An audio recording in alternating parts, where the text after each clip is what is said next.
fear of success is huge. And it's like, I think that's something that we don't talk about often, but that we should is fear of actually succeeding sounds like the weirdest thing ever. But I think a big part of that is the fear of not the success, but what happens if I lose it after I've been successful.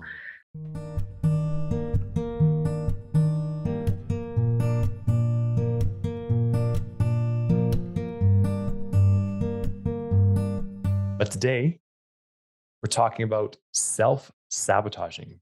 Are you self-sabotaging your fitness results and what is possible mentally, physically in your health and fitness? And we want to give you some key points today and maybe use some actionable advice. This is going to be really more focused on the mindset.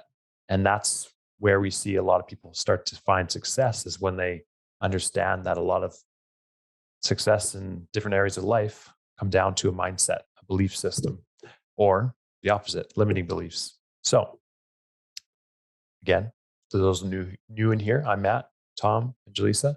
We're all coaches at Greater Purpose. And our goal is to help you as much as possible with some actionable advice today, Thursday, and all the lives from now on.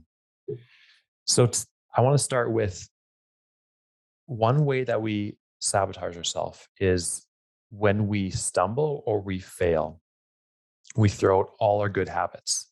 It's like, well, I suck at this. And I'm talking about things we say to ourselves, right? I'm never gonna be able to do this. I missed again. It's not even worth trying anymore, right? We throw out everything because we stumbled a little bit.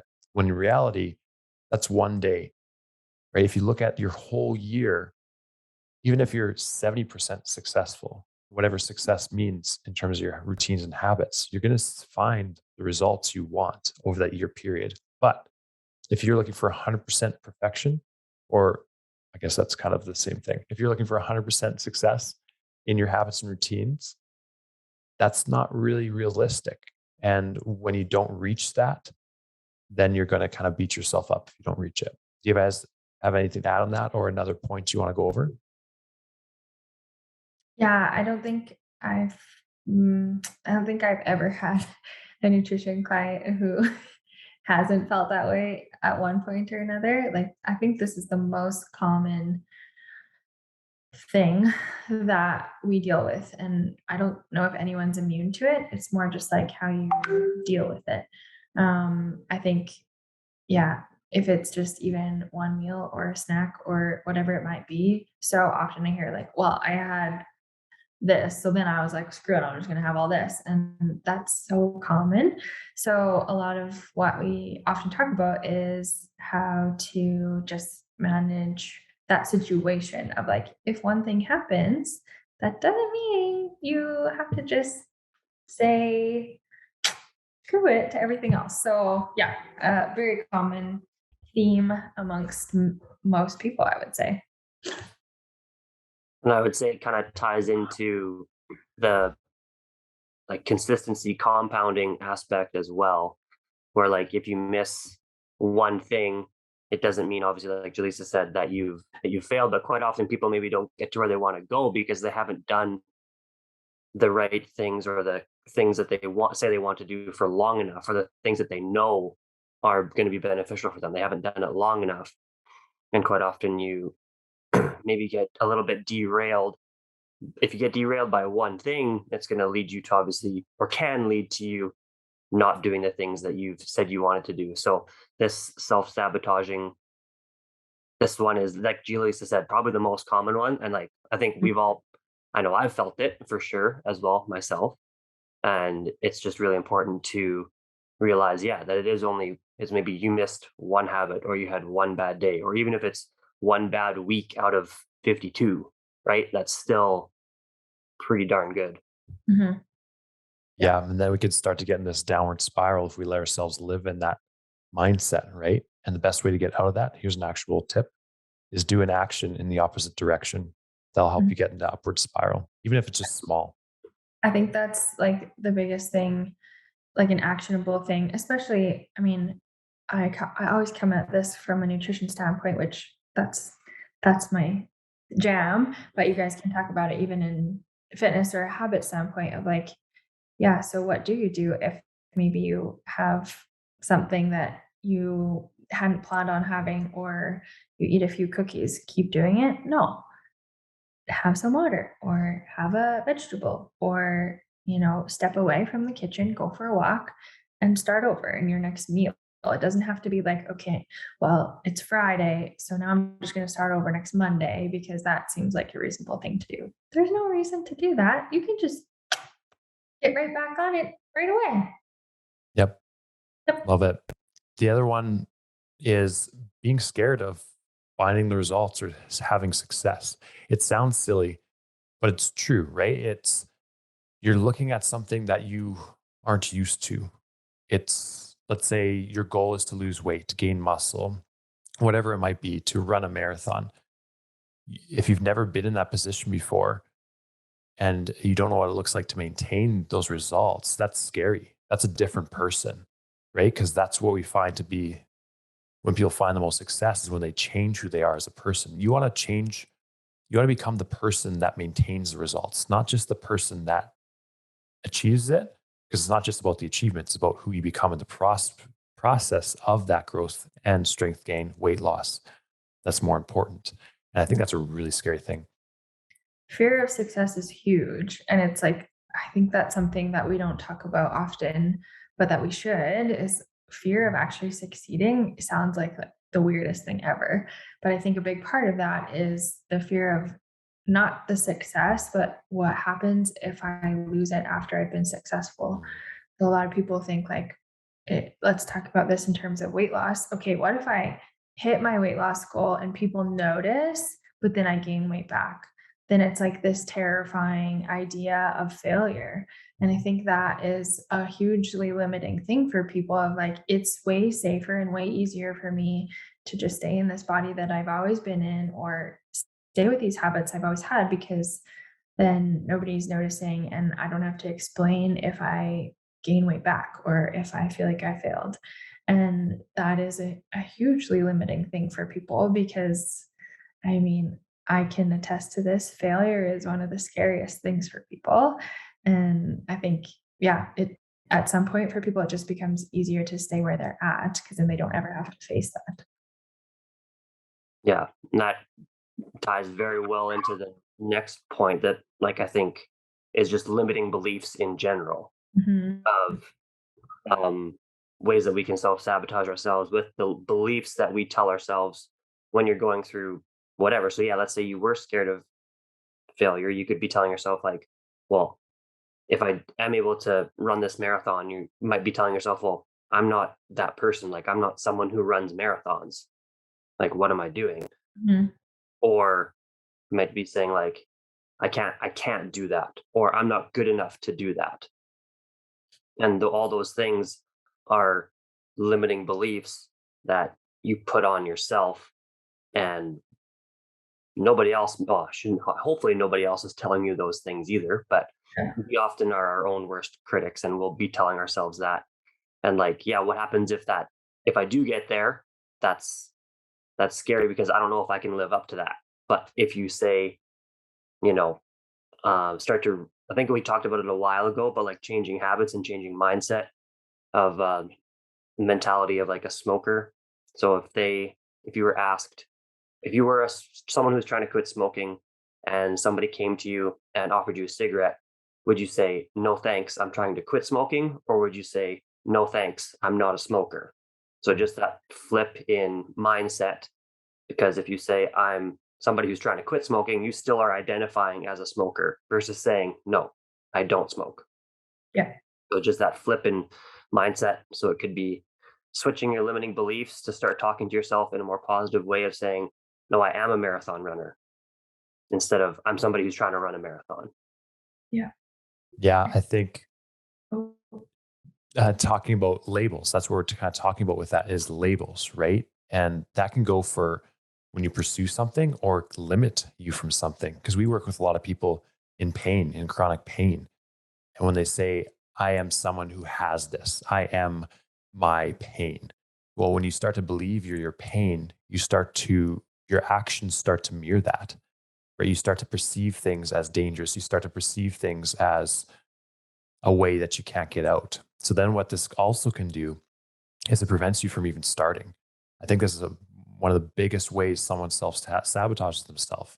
They say can't, right? They use that word, that scary word for us as coaches is can't. Well, how do you know unless you try? And if you try and stumble, at least you tried and you progressed in a direction.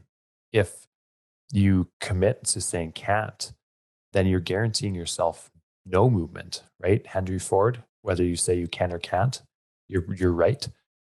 And so that's a big piece there is give it a try. And even if it's just small, don't limit yourself before you even start. Yeah. I cut you off, Jilisa. Go ahead. I was just going to say, like, language is so powerful. And I think that in order to make habit changes, it starts with changing your language. And we often don't think about that or how powerful our words are to ourselves. And I think you're right, Tom, when you're saying like the difference between saying like I'm quitting smoking versus I'm not a smoker. The same thing goes is like I've heard so many people say like, oh, I could never do that. I'm lazy, or I'm not an athlete, or I'm not this. Well, then yeah, you're not going to be if you identify as that person. You can say like I've struggled with having motivation as opposed to I am lazy. So yeah, changing language is huge. Yeah, there's a actionable, I guess, out of that. And it's going to sound funny, or maybe it does sound funny when you start doing it, but just affirmations, Mhm. right? Like implementing some sort of affirmations into your morning routine or partway through the day, whatever you want to create a routine around this, maybe is just saying positive affirmations. Because I think I've referenced it before, but I'll need to go find the actual study. Maybe I'll try to post that for Wisdom Wednesday tomorrow. But it's the study that shows that negative thoughts and words are so much more powerful than positive thoughts and words, and unspoken is way more powerful than spoken. So if we've got those thoughts going through our head, negative thoughts going through our head, way more powerful than the positive thoughts, obviously. And so to overcome that, you need to speak positive thoughts into your life, which sounds like you're going to literally need to get, it feels weird maybe, or it did for me the first few times, but speaking your own thoughts out loud on what and who you want to become. Yeah. There's a flow to this, right? It's like what you believe, you act on, what you believe, you become, right? So if we say, like Jilisa says, with that label and telling ourselves, I'm not this person, I'm not this person, well, you're going to act in a way that you're not. But if you say, I'm going to be this person or I am this person, then you're going to take actions to move in that direction. And I think a lot of this can also be tied to another point is fear of judgment. That's huge. We're afraid, you kind of tied onto this, Jilisa, earlier, is what happens if I lose this weight? What happens if I get fit? What happens if I try to better myself and people judge me? What will people think? Because it is, honestly, it is, it's crazier to look at. Like people think of someone who is optimistic as the weird one, right? Like if we talk in a negative way, it's just normal.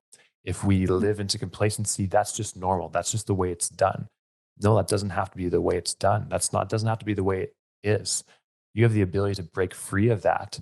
And it is difficult, but that's what we work with our transformation clients with, is this understanding, this belief that you don't have to stay complacent. You don't have to stay in that position. It's a lot of stuff up here. I think we've talked about it Yeah. before. Well, I know you and I have talked about it before, but if you come from the same place as somebody else and you succeed, then they have no reason to not succeed because they've seen you do that, and to them that's very uncomfortable. So they may, like you said, you may be scared of their judgment, but quite often they may be saying that because what you've done in your success journey or your journey to whatever your goals were, and if you've accomplished them, it actually can make them very uncomfortable because they're like, oh man, like they did it, I can do it too. And hopefully maybe flip that, hopefully you inspire somebody Mhm. to go ahead and accomplish what you've accomplished as well. Mhm. Yeah, that's true. Last one is almost like this easing of resistance once you make it to a point. So, with all these challenges, all these quick fixes, you see the results, but then you take away that pressure, right? It doesn't have to be bad pressure. When I say pressure, don't confuse it for bad pressure or discomfort. There has to be some sort of pressure because as you grow as a person, as you start to adapt to the stressors put on your body and these discomforts, your bodies get changed, your minds get changed.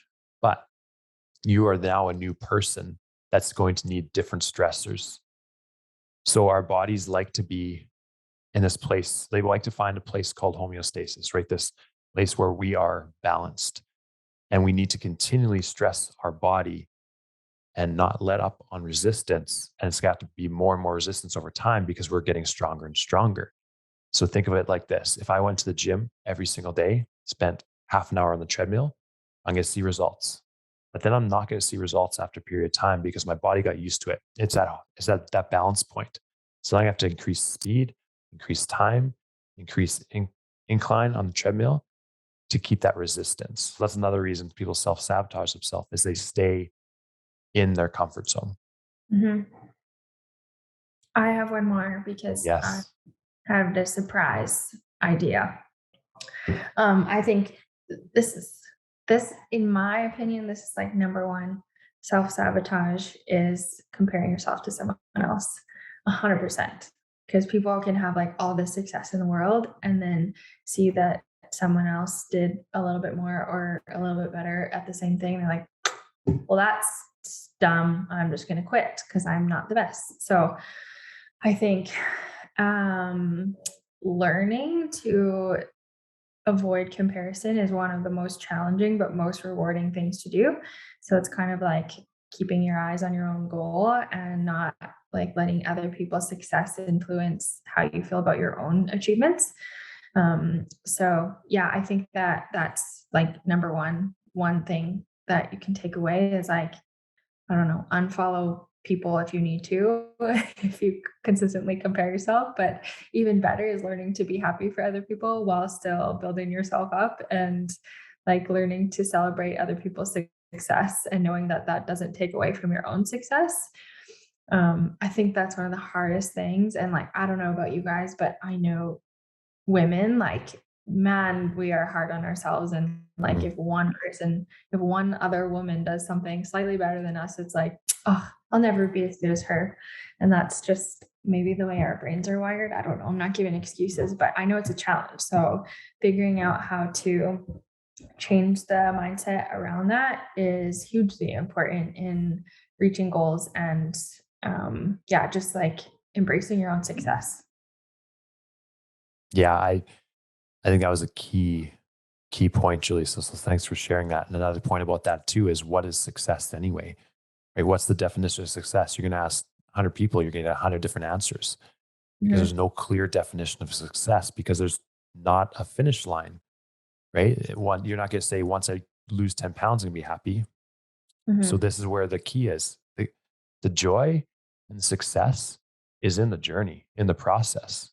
Mhm. Finding joy in the growth, finding joy in the support, like you said, supporting others, celebrating others, because it's really hard to have that judgment or that fear balanced with gratitude. If you're grateful and you're expressing gratefulness and support to other people, it's really hard to have that, like you said, that judgment or that comparison. It's like my thought process around this is your hands are closed, right? You're protecting, you're holding on. But when your hands are closed, you also can't receive, right? So having open hands, supporting others, celebrating others, it also gives you the ability to receive and to get that support as well. Yeah. Yeah. Just reminded me of something yesterday.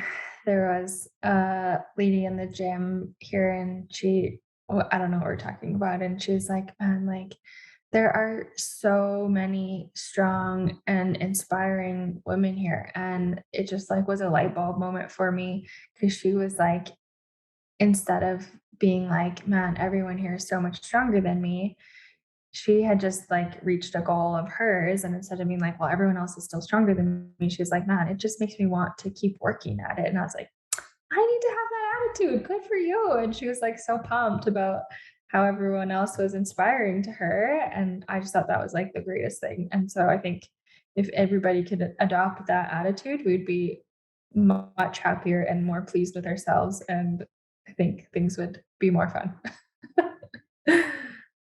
Yeah, I don't know if you have anything to add, Tom, but I was just going to touch on that just quickly. Is that's not comparison. That's like wanting to grow into the people around you, right? Mhm. That's not comparing. That's them pulling you into something you want to be. Like when you see values in someone, when you see strengths in someone, instead of trying to say or guilt yourself or like tear yourself down, celebrate them and say, I want that. How do I get that? And then that starts your brain. That's a growth mindset.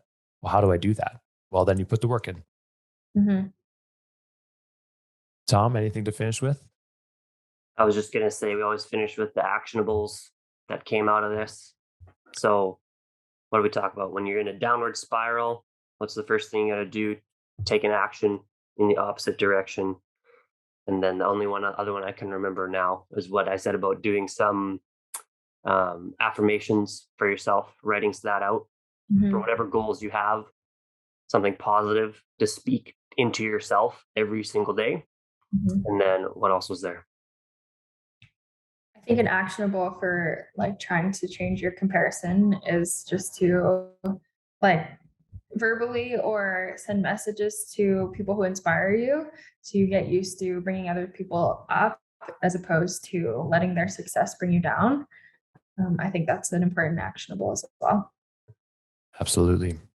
And then I don't have anything to add. You guys nailed it. I think we had covered like 10 different points. So this was fantastic. One of my favorite ones so far. So thanks for joining, Jilisa and Tom.